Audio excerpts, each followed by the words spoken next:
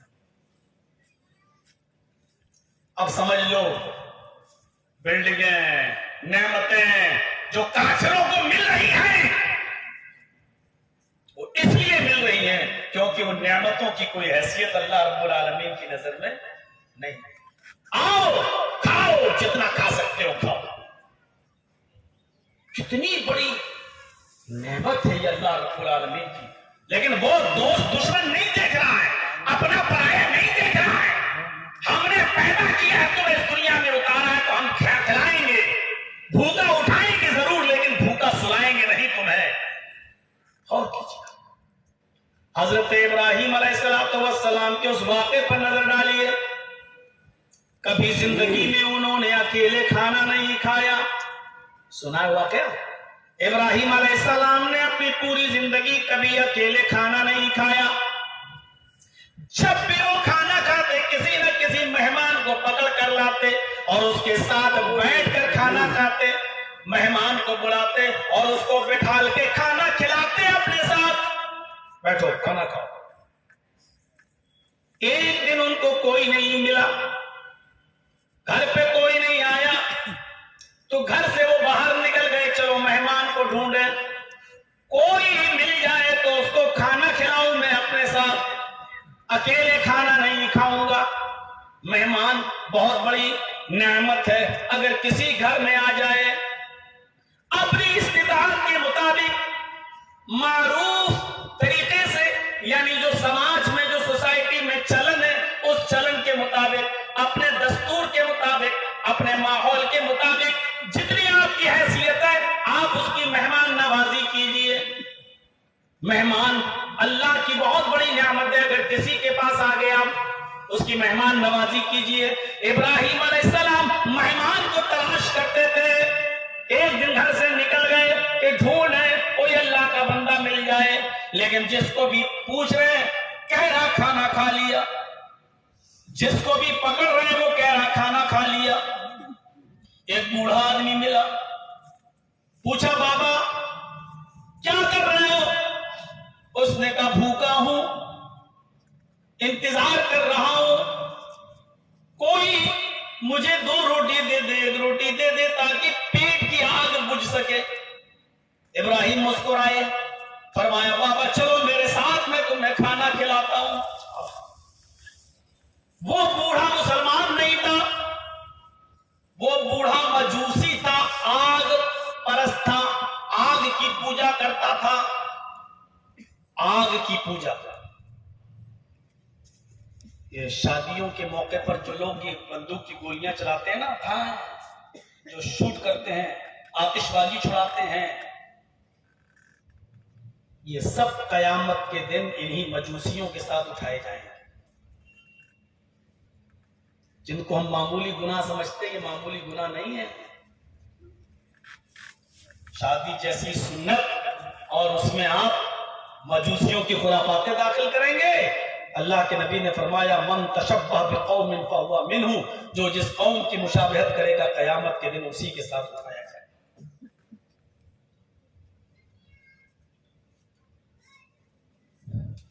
ابراہیم علیہ السلام اس بوڑھے کو لے آئے، وہ مجوسی تھا، آگ کا پجاری تھا، لے آئے، جلدی سے دسترخوان بچھایا، کھانا لا کر رکھ دیا، کہا بابا کھاؤ۔ اس نے روٹی توڑی، سالن میں ڈبویا اور اٹھایا اور منہ تک لے گیا اور کہا بسم النار۔ اس بوڑھے نے کہا بسم النار، میں شروع کرتا ہوں آگ کے نام سے۔ آگ کا پجاری تھا، مجوسی کا خدا آگ، وہ آگ کو خدا مانتا تھا، آگ کو. تو اس نے لقمہ اٹھایا اور کہا بسم اللہ، آگ کے نام سے میں شروع کرتا ہوں. ابراہیم علیہ السلام نے اس کا ہاتھ پکڑ لیا. کیا کہا تم نے؟ کہا بسم اللہ، آگ کے نام سے. رکھو کھانا. اس نے رکھ دیا. کہا بابا، اس کو بولو بیٹا یہ گھر نہیں ہے، سمجھے گا ہی نہیں. کہا یہ کھانا میرے رب نے دیا ہے، میرے اللہ نے دیا ہے، آگ نے نہیں دیا. تمہیں اگر کھانا ہے تو میرے رب کا، میرے اللہ کا نام لو، بسم اللہ کہو. اس یہودی، اس مجوسی نے کہا ابراہیم میں آگ کو اپنا خدا مانتا ہوں. یہاں سوچئے گا مجوسی نے کیا کہا. میں آگ کو اپنا خدا مانتا ہوں اور میرا معبود، میرا رب آگ ہے. میں آگ ہی کے نام سے کھاؤں گا. اگر تمہیں کھلانا ہے تو کھلاؤ، اور اگر نہیں کھلانا ہے تو میں جا رہا ہوں. میں اس کھانے پر تمہارے خدا کا نام نہیں لوں گا. ابراہیم نے کہا کہ پھر اٹھو اور جاؤ، جو تمہارا رب ہو جاؤ اس سے مانگ لو، جو تمہارا رب ہو جاؤ اسی سے کھانا لے لو. یہ کھانا میرے رب نے دیا ہے، اس پر میرے رب کا نام لیا جائے گا، ورنہ نہیں. وہ بوڑھا اٹھا اور چل دیا. وہ بوڑھا، وہ بزرگ اٹھا اور چل دیا. ابھی 100 قدم دور گیا ہوگا مشکل سے. اللہ نے جبرائیل علیہ السلام کو ابراہیم علیہ السلام کے پاس بھیج دیا. فرمایا ابراہیم تمہارے رب نے مجھے آرڈر دیا ہے، تمہارے رب نے آدیش دیا ہے، تمہارے رب نے ہم کو حکم دیا ہے. ابراہیم سے کہہ دو تم خود جاؤ اور اس بوڑھے کو پکڑ کے لاؤ اور اپنے دسترخوان پر بیٹھ کر اس کو کھانا کھلاؤ. پوری بات بتا دی جبرائیل نے. رب نے یہ کہا ہے. ابراہیم علیہ السلام دوڑے دوڑے جاتے ہیں، 100-150 قدم کی دوری پر اس بوڑھے کو پا لیتے ہیں. اس بزرگ سے کہتے ہیں ابراہیم علیہ السلام بابا چلو. کہاں چلو؟ چلو دسترخوان پر بیٹھو اور کھانا کھا لو. یہ اچانک الٹی گنگا کیسے بہنے لگی؟ ہاں ابراہیم میں اپنے ہی رب کا، اپنے معبود کا نام لوں گا. بابا تم جس کا نام لینا چاہو لے لو، لیکن چل. وہ بزرگ چلا آیا، دسترخوان پر بیٹھ گیا. ابراہیم علیہ السلام نے کہا جس کا نام لینا ہو لو، لیکن کھانا کھاؤ، بغیر کھانا کھائے نہیں اڑنا ہے. اس نے کہا ابراہیم ہمیں کچھ دال میں کالا لگ رہا ہے، ہمیں کچھ ڈاؤٹ ہو رہا ہے. ابھی تو بھگا دیا تھا کہ آپ کے رب کا نام نہیں لیا اور اب کہہ رہے ہو جس کا لینا ہو لے لو. یہ الٹی گنگا کیسے؟ یہ پشچم سے سورج کیسے نکل آیا؟ یہ اچانک آپ اتنا چینج کیسے ہو گئے؟ مجھے سیٹسفائی کیجئے، مجھے سنتشٹ کیجئے، مجھے مطمئن کیجئے کہ آخر ایسا کیسے ہو گیا. ابراہیم علیہ السلام نے کہا بابا تم یہاں سے اٹھ کر چلے گئے، میرے رب نے جبرائیل کو بھیج کر میری ڈانٹ لگائی اور کہا کہ اس بزرگ کو پکڑ کے لاؤ اور کھانا کھلاؤ. میں نے کہا وہ اللہ کا نام نہیں لیتا ہے، وہ میرے رب کا نام نہیں لیتا ہے، آگ کے نام سے کھانا شروع کر رہا ہے، اس لیے میں نے بگا دیا. تو میرے رب نے کہا اے ابراہیم اس بوڑھے کی عمر 90 سال ہے. کتنی؟ 90. اس بوڑھے کی عمر 90 سال ہے اور اس 90 سال کی پوری زندگی میں، پوری عمر میں اس نے ایک بھی دن میرا نام نہیں لیا. پوری زندگی میں 90 سال کی پوری عمر میں اس بوڑھے نے، اس بزرگ نے ایک بھی بار میرا نام نہیں لیا. لیکن لیکن میں نے اس بوڑھے کو 90 سال تک کھلایا. اس نے کبھی میرا نام نہیں لیا لیکن میں نے اس کو پھر بھی کھلایا. اس نے کبھی میرا نام نہیں لیا لیکن میں نے اس کو پھر بھی پلایا. اس نے کبھی میرا نام نہیں لیا, بیمار ہوا میں نے اس کو پھر بھی شفا دی. اس نے کبھی میرا نام نہیں لیا لیکن میں نے اس کو پھر بھی 90 سال تک ہوا دی, پانی دیا, سورج کی روشنی دی. ہم نے اس کو آسمان کی چھت دی اور اپنی بنائی ہوئی زمین پر ہم نے اس کو چلنے دیا, سونے کے لیے بستر دیا, ہم نے اس کو گھر دیا, مکان دیا, سب کچھ دیا. اے ابراہیم 90 سال میں اس نے کبھی ایک بھی بار میرا نام نہیں لیا, لیکن اس کے باوجود میں اس کو دیتا رہا, میں اس کو کھلاتا اور پلاتا رہا. تمہارے دسترخوان پر وہ ایک بار میرا نام نہیں لیا اور تم نے بھگا دیا, تم نے اس کو ہٹا دیا.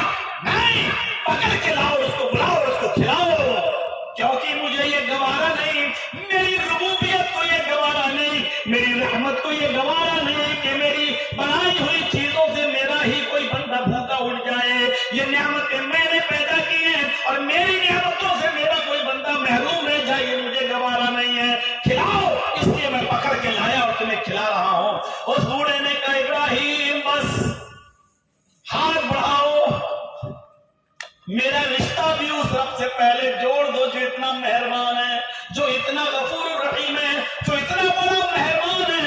اس مہربان سے, اس رحمان اور رحیم سے میرا بھی رشتہ جوڑ دو, جو 90 سال تک مجھے کھلاتا رہا اور پلاتا رہا, باوجود اس کے کہ میں نے اس کا ایک بھی بار نہ. دیکھ رہے ہیں کیسا رب ہے. ابراہیم علیہ السلام نے ایک بار بھگا بھی دیا تو اس کو بھی کہا نہیں, بلا کے ہم کس کو کھلائیں گے, اپنوں کو. کچھ دیں گے بھی تو کس کو, اپنوں کو. لیکن اللہ اپنوں کو بھی دیتا ہے, غیروں کو بھی دیتا ہے, اپنے فرما برداروں کو بھی دیتا ہے اور اپنے نافرمانوں کو بھی دیتا ہے, اپنے شکر گزاروں کو بھی دیتا ہے اور اپنی ناشکری کرنے والوں کو بھی دیتا ہے. اس کے نظر میں یہ چیز نہیں ہے. آپ دیکھیے ہوا, پانی, کتنی بڑی نعمت ہے یہ ہوا جو ہمیں اور آپ کو مل رہی ہے. کیا ہوا کے بغیر کوئی زندہ رہ سکتا ہے؟ تھوڑی دیر کے لیے بتائیے آپ, ہوا کے بغیر کوئی زندہ رہ سکتا ہے؟ ابھی آپ اپنے گھر پہ چلے جائیے, چاروں طرف سے کھڑکی اور گیٹ اور دروازے بند کر لیجیے, پھر بھی وہاں آکسیجن پہنچ رہی ہے, ہوا پہنچے گی. بغیر ہوا کے کوئی آدمی زندہ نہیں رہ سکتا ہے. تھوڑی دیر کے لیے اگر ہوا کے دباؤ میں کمی آ جاتی ہے تو جانتے ہو انسان بے چین ہو جاتا ہے. جن لوگوں نے فلائٹ کا اور پلین کا سفر کیا ہوگا ان کو معلوم ہوگا جب ہزاروں فٹ اونچائی پر فلائٹ جہاز اڑتا ہے اور کبھی کبھی جب ہوا کا دباؤ کم ہو جاتا ہے تو آکسیجن ماسک اپنے آپ نیچے آ جاتے ہیں اور اس کو ناک اور منہ میں چڑھا کر لمبی لمبی سانس لینا پڑتی ہے. اور فلائٹ میں جب آدمی بیٹھتا ہے کرسی کی پیٹی جب باندھتا ہے تو ایئر ہوسٹس بتاتی ہے کہ اگر ہوا کا دباؤ فضا میں اڑتے وقت, خلا میں اڑتے وقت, ہزاروں فٹ کی اونچائی میں اڑتے وقت اگر ہوا کا پریشر, ہوا کا دباؤ اگر کم ہو جائے تو آکسیجن ماسک تو آپ کی پیٹ کرسی کے نیچے آ جائیں گے. ناک اور منہ پہ اچھی طریقے سے چڑھائیے اور پھر لمبی لمبی سانس لیجیے. تھوڑا سا ہوا کا دباؤ کمانے پر آکسیجن پاس آ جاتے ہیں, تھوڑا سا پھیپھڑوں میں لنگس میں پرابلم ہوتی ہے تو انسان آکسیجن کے اندر چلا جاتا ہے اور ڈاکٹروں کے ہاسپٹل میں جا کر وہ ناک کے ذریعے آکسیجن لیتا ہے. کبھی آئی سی یو میں چلا جاتا ہے اور اس کو آکسیجن کے ذریعے میرے بھائیوں ہوا اس کے لنگس تک اور اس کے پھیپھڑوں تک پہنچائی جاتی ہے. اور جب اس سے بھی زیادہ دماغی طور پر بیمار ہو جاتا ہے, کومے میں چلا جاتا ہے, ہوا جب اس کو پوری طریقے سے جتنی ملنی چاہیے نہیں ملتی ہے تو انسان وینٹیلیٹر پہ چلا جاتا ہے. یہ ہوا کتنی بڑی نعمت ہے جو ہمیں اور آپ کو فری میں مل رہی ہے, جس کی کوئی قیمت اللہ تبارک و تعالیٰ نے ہم سے نہیں مانگی ہے. کتنی بڑی نعمت, اس ہوا کو صرف ہمیں اور آپ ہی کو نہیں مل رہی ہے. ہم نے اپنی ماں کے پیٹ سے باہر جب ہم آئے تو یہ ہوا ہمیں میرے باپ نے, میری ماں نے, میرے بھائیوں نے کسی کرانہ مرچنٹ کی دکان سے نہیں خریدی تھی ہمارے لیے. جس نے اس آکسیجن کو، جس نے اس ہوا کو ماں کے پیٹ میں بھی پہنچایا، بغیر ہوا کے نہ ماں زندہ رہ سکتی ہے نہ پیٹ کا بچہ۔ غور کرو اس دنیا کا اندھیرا، پھر ماں کے پیٹ کا اندھیرا، اور ماں کے پیٹ میں بھی بچہ نہیں ہوتا ہے۔ بچہ جس جگہ ہوتا ہے اس کو اردو میں بچے دانی اور عربی میں رحم کہا جاتا ہے۔ اس کو عربی میں رحم اور اردو میں بچے دانی کہا جاتا ہے۔ ماں کے پیٹ کے اندر، اس بچے دانی کے اندر بچہ، یعنی ہم اور آپ اپنی اپنی ماؤں کے پیٹ کی اس بچے دانی میں، بچے دانی میں بھی بچہ نہیں ہوتا ہے۔ بچے دانی کے اندر ایک جھلی ہوتی ہے، ایک جھلی ہوتی ہے۔ اس جھلی کے اندر اللہ رب العالمین بچے کی پرورش کرتا ہے۔ غور کرو، یہ آکسیجن، یہ ہوا میرے بھائیو، اللہ اس دنیا کے اندر نہیں، اس دنیا سے دور ماں کے پیٹ کے اندر، ماں کے پیٹ میں نہیں، ماں کے پیٹ کے اندر بچے دانی میں، بچے دانی میں نہیں، اس جھلی میں پلنے والے 100 200 250 گرام، 1 کلو 2 کلو اس معصوم بچے کو بھی اللہ رب العالمین یہ آکسیجن پہنچاتا رہا، اس بچے کو بھی زندگی دیتا رہا، اس بچے کو بھی ہوا پہنچاتا رہا۔ بغیر آکسیجن کی اور بغیر ہوا کے ماں کے پیٹ کے اندر بھی وہ بچہ نہیں رہ سکتا تھا۔ میرے بھائیوں غور کرو، اتنی بڑی نعمت، لیکن اس نعمت کے باوجود میرے بھائیوں جب یہ نعمت ملی اور جب بچہ ماں کے پیٹ سے باہر آیا، بے غیرتوں شرم نہیں آئی، یہ سارے کام اللہ رب العالمین نے کیے۔ آکسیجن اللہ نے پہنچایا، ہوا اللہ نے پہنچائی، بچے کو رزق اللہ نے دیا، ساری چیزیں اللہ ماں کے پیٹ میں پہنچاتا رہا۔ اور جب بچہ باہر آیا، بے غیرت انسان، شرم نہیں آتی تجھے کہ باہر آنے کے بعد کہتا بریلی والے نے دے دیا، اجمیر والے نے دے دیا، بدایوں والے نے دے دیا، احمد نے بخشا، داتا نے بخشا، شکل والے نے بخشا، چھتری والے بابا نے بخشا، فلاں نے بخشا، یہ فلاں نے دیا۔ شرم نہیں آتی ہے میرے بھائیوں؟ غور تو کرو کہ دینے والا کون ہے، پالنے والا کون ہے، آکسیجن پہنچانے والا کون ہے، روزی دینے والا کون ہے؟ ماں کے پیٹ سے سرکشت اور محفوظ بچے کو باہر نکالنے والا کون ہے؟ اس کو اس دنیا میں ہوا دینے والا، رزق دینے والا کون ہے؟ جب اس دنیا میں آئے تو ڈائریکٹ چاول نہیں کھانے لگے تھے، اس دنیا میں آئے تو ڈائریکٹ روٹی نہیں کھانے لگے تھے، اس دنیا میں آئے تو ڈائریکٹ گائے اور بھینس کا دودھ نہیں پینے لگے تھے، اس دنیا میں آئے تو ڈاکٹروں نے کہا ماں کا دودھ بچے کو فائدہ کرے گا، 6 مہینے تک پانی نہیں پلانا ہے، اس کو ماں کے دودھ کے اوپر رکھنا۔ وہ ماں جو ابھی تک پستان میں اس کے دودھ نہیں تھا، شادی کے بعد بھی دودھ نہیں تھا، لیکن جیسے ہی ہم اور آپ اپنی ماں کے پیٹ سے باہر آئے، اللہ نے ہماری اور آپ کی غذا ہماری ماؤں کے پستان میں پہلے سے بھر دی، تاکہ تجھے اس دنیا میں آنے کے بعد اپنی ماں کے پستان سے روزی ملتی رہے، تجھے رزق ملتا رہے۔ غور کرو اس قانون قدرت پر، غور کرو اللہ کی اس نعمت پر، جس کی آج ہم دل کھول کر ناشکری کر رہے ہیں۔ یہ نعمتیں اللہ دے رہا ہے میرے بھائیوں۔ یہ ہوا، یہ رزق، یہ ہوا، یہ پانی، یہ ساری چیزیں ہمیں کرانہ مرچنٹ کی دکان سے نہیں ملی ہے، ہمارے باپ اور آپ کے باپ اس کو کہیں سے خرید کے نہیں لائے تھے۔ یہ ساری نعمتیں اللہ نے دی ہیں، لیکن ان نعمتوں کی کیسی ناشکری ہم کر رہے ہیں۔ وَإِن تَعُدُّوا نِعْمَتَ اللَّهِ لَا تُحْصُوهَا، او میرے بندو، اگر میری نعمتیں گننا چاہو، میرے انعامات گننا چاہو، تو یہ تمہاری طاقت نہیں ہے کہ تم گن سکو، تمہارے قلم میں طاقت نہیں کہ لکھ سکو، تمہاری زبان میں طاقت نہیں کہ تم بول سکو۔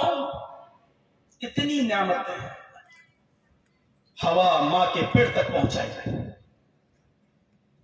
بچہ پیٹ سے باہر آیا تو ماں کی پستان میں اللہ نے بچے کی غذا دودھ بھر دیا۔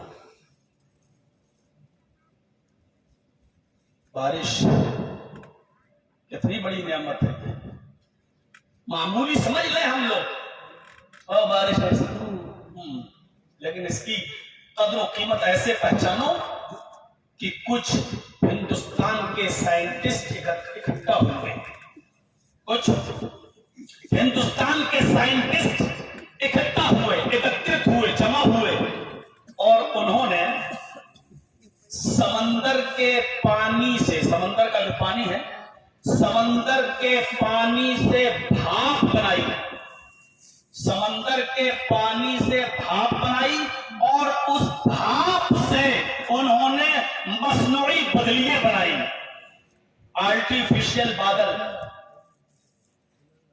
تھوڑا سا پانی گرم ہو، آرٹیفیشل بدلی، تھوڑا سا ادھر توجہ دے دیجیے، کیونکہ اب میں اسپیڈ سلو کر دیا ہوں، کیونکہ جو چیز میں سلو اسپیڈ میں بتاؤں تو سمجھ لو کہ وہ میں آپ کو سمجھانے کی کوشش کر رہا ہوں۔ میں ایک بات کو 3 4 بار بتاتا ہوں تاکہ یہ نہ سمجھو تو یہ سمجھ جاؤ، یہ نہ سمجھو تو یہ سمجھ جاؤ، یہ نہ سمجھو تو یہ سمجھ جاؤ۔ اور ہمیں یو پی اور دوسری جگہوں کے مولوی گالی دیتے ہیں کہ یہ بنگال میں اتنا فیمس بھی ہو گیا، بنگالی لوگ اس کی بات کیسے سمجھتے ہیں؟ میں نے کہا بنگال کے لوگوں کا مرض میں نے سمجھا، اس لیے وہ مجھے کو ڈاکٹر سمجھتے ہیں۔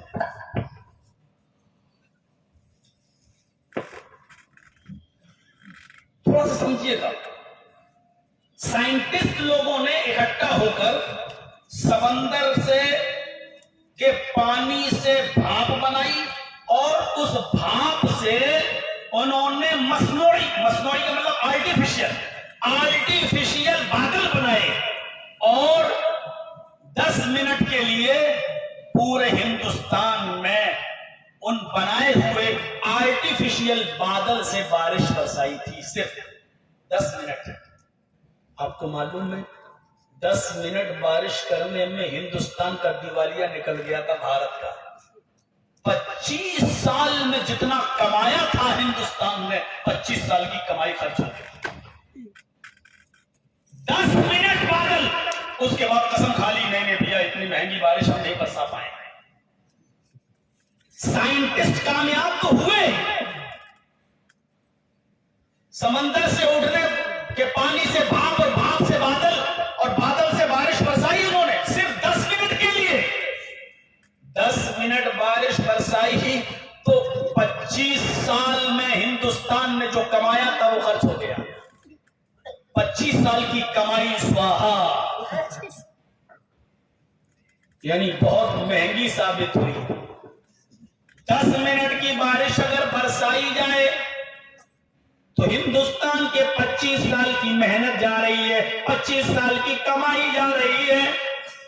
میرے رب کی اس عظیم نعمت پر اللہ کا کتنا شکر ادا کرو گے کہ اس نے یہ نعمت اتنی کثیر تعداد میں، اتنی وافر مقدار میں، اتنی زیادہ ہمیں اور آپ کو دی ہے کہ کہیں کہیں تو دعائیں ہونے لگتی ہیں، مولانا دعا کرو کہ بارش رک جائے، کہیں زیادہ بارش ہو گئی تو ہمارا گاؤں پانی میں ڈوب جائے گا، سیلاب آ جائے گا۔ اللہ نے یہ نعمت ہمیں اتنی زیادہ دی ہے کہ 4 مہینے اللہ رب العالمین نے بارش کے ہی متعین کر دیے ہیں، 4 months اللہ نے بارش کے ہی دے دیے، جون جولائی اگست ستمبر یہ بارش کے مہینے متعین کر دیے۔ لو یہ ہم نے تمہیں بارش کے مہینے دیے ہیں، یہ ہماری نعمت نہیں تو اور کیا ہے۔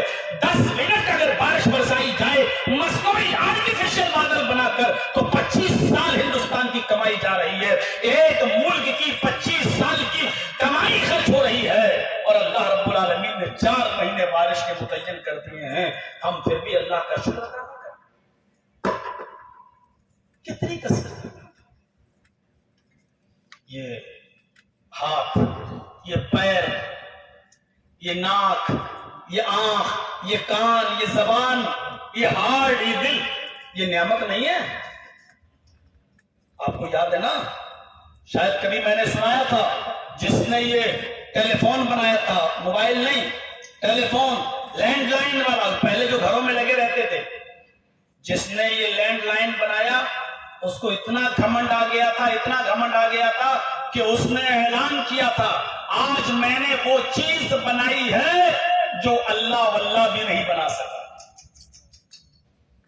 اس نے یہ ورڈ استعمال کیا تھا، آج میں نے وہ چیز بنائی جو اللہ واللہ بھی نہیں بنا سکا۔ یہاں بیٹھے بیٹھے امریکہ میں بات کر لیتا ہے۔ لوگوں نے دیے اپنے اپنے طریقے سے جواب، جب میں نے پڑھا، اور مجھے یاد ہے بھوپال کی سرزمین پر اس ٹاپک پر میری پہلی تقریر ہوئی تھی، میں نے کہا تھا وہاں پر جس نے موبائل بنایا، جس نے ٹیلی فون بنایا، واقعی بہت بڑا کام کیا، لیکن اس بنائی ہوئی چیز پر فخر کرنا اس کا ادھیکار ہے، لیکن اوور کانفیڈنس ہو جانا یہ اس کی بے وقوفی ہے۔ اس نے 250 گرام کا ایک ڈبہ بنایا، یہاں بیٹھے بیٹھے امریکہ بات ہو جاتی ہے، میں نے مان لیا، لیکن ہیلو کہنے والی زبان تو اللہ نے بنائی، اور تیرا بھائی جو امریکہ میں بیٹھا ہے، جو تیری ہیلو کی آواز سنتا ہے، یہ سننے، کان میں سننے کی طاقت تو اللہ نے دی۔ اگر تیز دھماکہ ہو اور تیرا بھائی بہرا ہو جائے، زیادہ بولنے کی وجہ سے اگر تیری بیوی یا تیرے بچے یا حکومت تیری زبان کاٹ ڈالے، یا تو گونگا ہو جائے، تو اب یہ بتا، ہیلو کہنے والی زبان گونگی ہو چکی ہے اور ہیلو سننے والے کان بھی بہرے ہو چکے ہیں، اب یہ بتا، یہ 250 گرام کا ڈبہ پھر تیرا کس کام کا ہے؟